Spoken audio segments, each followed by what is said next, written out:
আজও তুমি কোনো কাজ পাওনি? আর কতদিন ভগবান আমাদের এভাবে কাঁদাবেন? সন্তানদের মুখে এক মুঠো অন্ন দেওয়ার সামর্থ্যও কি আমাদের হবে না? শান্ত হও মালতী, শান্ত হও। চোখের জল ফেললে কি আর অভাব দূর হয় গো? আমি তো দিনরাত হন্যে হয়ে কাজ খুঁজছি। কাজ তো সবাই পায়, কিন্তু তোমার ওই অতিরিক্ত সততার জন্য কেউ তোমাকে কাজ নেয় না। সবাই বলে তুমি নাকি বড্ড সেকেলে। সততা কি পুরনো হয় মালতী?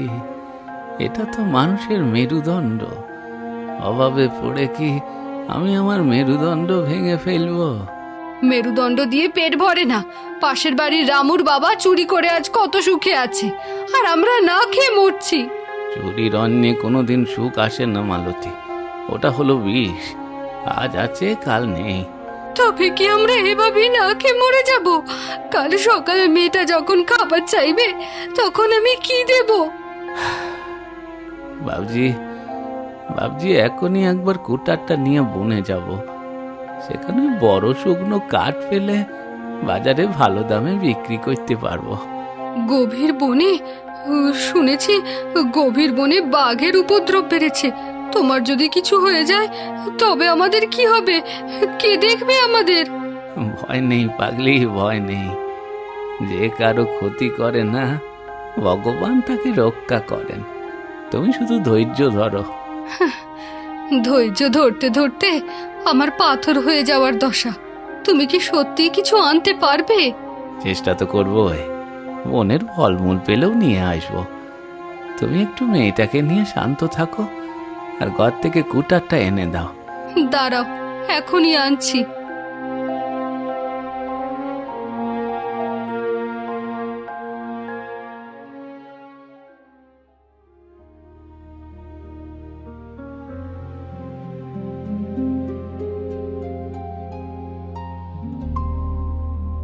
যাও, কিন্তু সাবধানে থেকো, আর কাজ শেষ করে তাড়াতাড়ি বাড়ি ফিরে এসো। আমরা মা মেয়ে তোমার জন্য অপেক্ষা করব।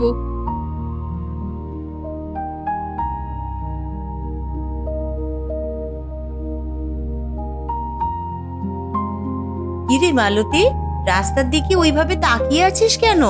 আর বলবেন না মাসি, লোকটা কয়দিন হলো কাজ না পেয়ে শেষমেশ জঙ্গলে কাঠ কাটতে গেল। বলিস কি, জঙ্গলে? শুনেছি ওই জঙ্গলে নাকি হিংস্র বাঘ থাকে। পেটের ক্ষুধা বাঘের চেয়ে ভয়ঙ্কর মাসি। কয়দিন হলো দুজন না খেয়ে আছি। আজ কিছু রোজগার না করলে মেয়েটাকেও যে না খেয়ে থাকতে হবে। না খেয়ে আছিস, তাহলে আমার চালের কি হবে? 2 সপ্তাহ আগে যে 2 কেজি চাল ধার করেছিলি তা তো গত সপ্তাহে দেওয়ার কথা ছিল, এখনো তো দিসনি। আমি তো সেই চাল নিতেই আসলাম। মাসি, আমাকে আর কয়টা দিন সময় দিন, আমি সব শোধ করে দেব। ঠিক আছে, আর 1 সপ্তাহ সময় দিলাম, এর মধ্যেই কিন্তু পরিশোধ করে দিবি। এবার আমি চললাম।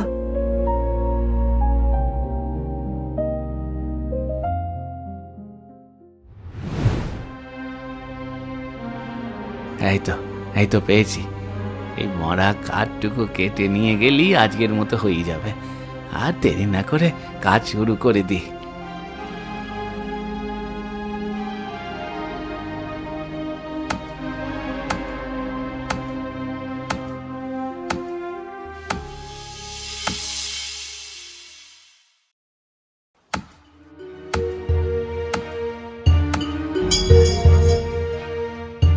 আরে ওই গাছের মধ্যে ওটা কিসের ঝিলিক? মনে হচ্ছে কোনো ধাতুর জিনিস। আরেকটু কেটে বের করে দেখি।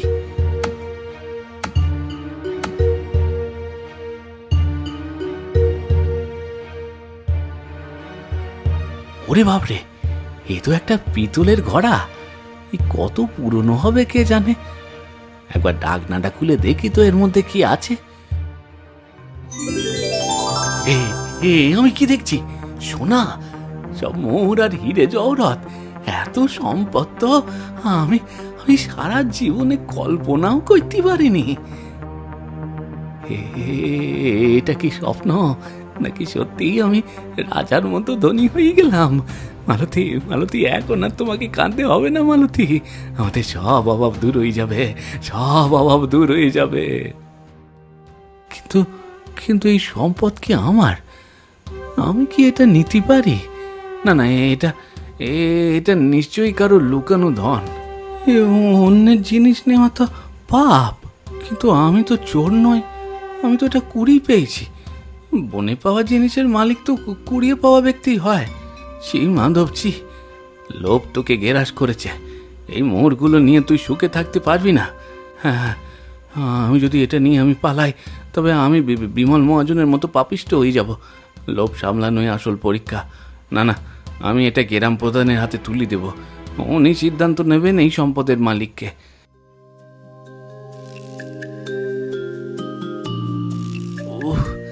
বড্ড ওজন, কিন্তু আমার মনের ওজন এর চেয়েও বেশি।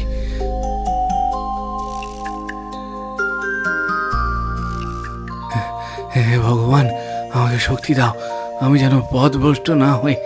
মালতী শুনলে হয়তো আমাকে পাগল বলবে, কিন্তু এটাই সঠিক কাজ। এখনই গ্রামের দিকে যেতেই হবে। সততাই আমার একমাত্র পরিচয়, আমি তা হারাবো না। এই বোঝাটা বয়ে নিয়ে যাওয়া খুব কঠিন, কিন্তু আমার আত্মা আজ খুব হালকা অনুভব করছে।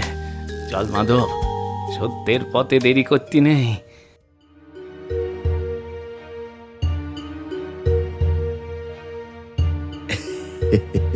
কে মাধব, বোঝাটা মনে হচ্ছে খুব ভারী, তোর পিঠ যে নুয়ে পড়েছে। আরে না না বিমল বাবু, কিছু কিছু শুকনো ডালপালা। ডালপালা কি চাদরে মুড়িয়ে লুকিয়ে নিয়ে যেতে হয়? দেখাও তো পোটলায় কি আছে। না বিমল বাবু, এটা এটা আপনার দেখার জিনিস নয়। আমি পঞ্চায়েতে যাচ্ছি। তোর এত বড় সাহস, আমার মুখের ওপর কথা বলছিস? দাঁড়া দাঁড়া, দেখাচ্ছি। না না বাবু, না না না বাবু, না।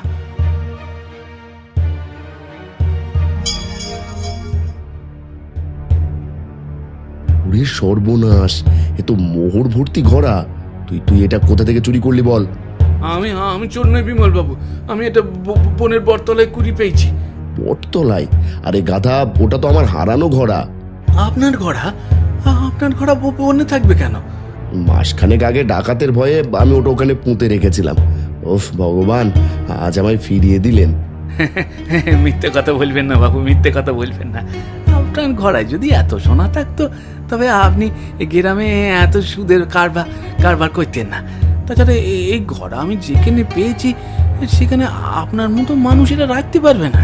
তুই আমাকে মিথ্যেবাদী বলছিস? ঘোড়াটা আমাকে দিয়ে দে, নয়তো তোকে চুরির দায়ে জেলে পাঠাবো। না না, আমি দেবো না, আমি এটা গ্রাম প্রধানের হাতে দেবো। শোন মাধব, তুই তো গরিব, ঘোড়াটা আমাকে দে, তোকে 100 টাকা দেবো, যা খুশি কিনে খাস। আপনার পচা টাকা লোভ আমায় দেখাবেন না, আমি সৎ পথে চলি। তবে রে পাজি, দাঁড়া দাঁড়া দেখাচ্ছি। এই কে আছো? ধরো একে, দেখো গ্রামবাসী, এই মাধব আমার সোনা চুরি করে পালাচ্ছে। কে আছো, কে আছো, ধরো। তোমরা এসেছো? এই দেখো দেখো দেখো, ও মাধব আমার সোনা হিরে চুরি করে নিয়ে পালাচ্ছে। কি কইতাছেন বিমল বাবু? মাধব তো এমন বলা না। দেখো দেখো, ওর পোটলা দেখো, আমার হারানো মোহর চুরি করে নিয়ে যাচ্ছে। আমি চুরি করিনি, আমি এটা নিয়ে পঞ্চায়েতে যাচ্ছিলাম। পঞ্চায়েতে যাচ্ছিস নাকি বাজারে বিক্রি করতে যাচ্ছিস? সবাই বিশ্বাস করো, আমি সত্যি বলছি। এ বিমল বাবু আমার উপর জুলুম করছেন। চলো সবাই পঞ্চায়েতে, আজ এই চোরের বিচার হবে। ঈশ্বর ঈশ্বর, তুমি আবার আমার পরীক্ষা নিচ্ছ। ঠিক আছে, নাও, কিন্তু আমি যেন ভেঙে না পড়ি। দেখি কে তোকে বাঁচাই। চলো চলো, বিচারক। বিচার হোক। সত্যের জয় একদিন হবে।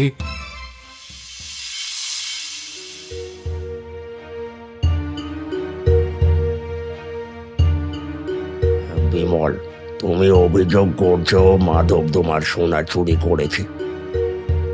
হ্যাঁ প্রধান মশাই, আমি অনেকদিন আগে ডাকাতের ভয়ে এই ঘোড়া বনে লুকিয়েছিলাম। আজ মাধব ওটা চুরি করেছে। মাধব, তোমার কি কিছু বলার আছে? প্রধান মশাই, আমি বনের গর্তে এটা পেয়েছি। আমি এটা আপনাকে দিতেই আসছিলাম। বিমলবাবু পথে আমায় ধরেন। সব চুরি ধরা পড়লে এই কথাই বলে প্রধান মশাই। বড্ড বিপদে পড়লাম তো। এখন কার পক্ষে রায় দেব? মাধবকেও তো চুরি করতে দেখেনি। প্রধান মশাই, এত ভাবছেন কেন? মাধবের মতো গরিবের তো এত সম্পদ থাকবে না, ওসব সম্পদ আমার। ভাবুন বিমল বাবু, আমি এই সমস্যার সমাধান করতে পারি। কে আপনি মহাত্মা? আমি একজন পথিক, তবে আমি জানি এই ঘোড়াটি সাধারণ ঘোড়া নয়, এটা এক জাদুকরি ঘোড়া। জাদুকরি মানে কি? এই ঘোড়ার মোহরগুলো জাদুকরি। এই ঘোড়ার মোহরগুলো কেবল তার মালিকেরই কথা শুনবে।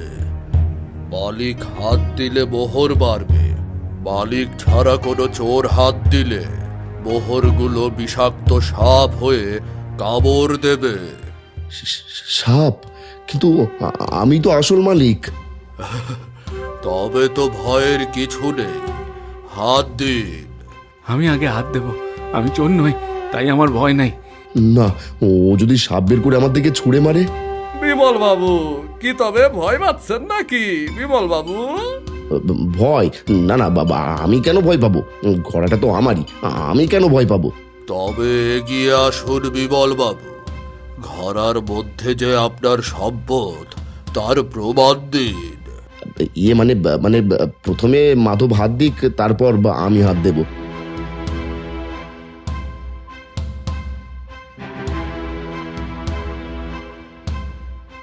দেখুন প্রধান মশাই, আমার কিছুই হলো না, কারণ আমি সৎ। এবার আপনি হাত দিন মালিক মশাই।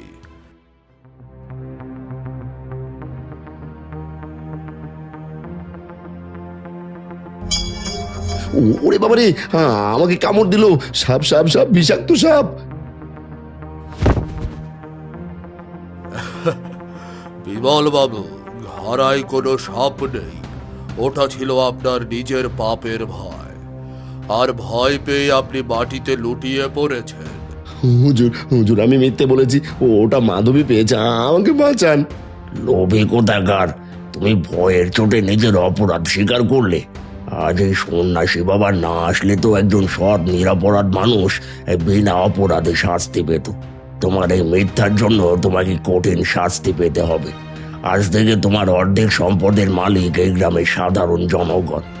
আপনি যা শাস্তি দেবেন মাথা পেতে নেব আমি, তবু ওই ঘোড়া আমি চাই না। মাধব, তোমার সততার জয় হলো। এই মোহরগুলো সব তোমার। এই সম্পূর্ণ সম্পদ তুমি ব্যবহার করবে। হুজুর, হুজুর, আমি শুধু শান্তি চেয়েছিলাম, সম্পদ নয়। আমি জানতাম আমার স্বামী কোনো দিন ভুল করতে পারে না। সততা মানুষের কঠিন পরীক্ষা নেয়, কিন্তু শেষমেশ সত্যেরই জয় হয়। যাও এবার তোমার সততার পুরস্কার নিয়ে তুমি সুখে থাকো।